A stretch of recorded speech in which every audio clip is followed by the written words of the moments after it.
কোন ভিক্ষুক আইসা যদি বলো আল্লাহর জন্য দে, তো কোরআনে আছে ও আম্মা সাইলা ফালা তানহার, হাদিসে আছে আল্লাহর নাম নেওয়ার সাথে সাথে আল্লাহর ভালোবাসায় যে তাকে হাতে দিয়া দিল, যা পারলো তাই দিল, ভাবলো যে আমার আল্লাহর নাম নিচে আমি খালি ফিরাই, তো ফিরাই কি করা? তা আল্লাহ বলে তুই 2 টাকা দিয়ে ফেরত দিছস, আমি তোর গুনাহ পুরাটা মাফ কইরা তোরে ফেরত দিছি। তুই 2 টাকা দিয়ে ভিক্ষুককে ফেরত দিছস,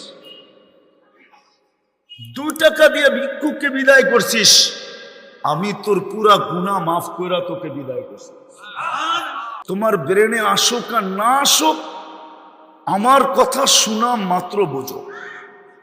এই জন্যই তো কোরআনে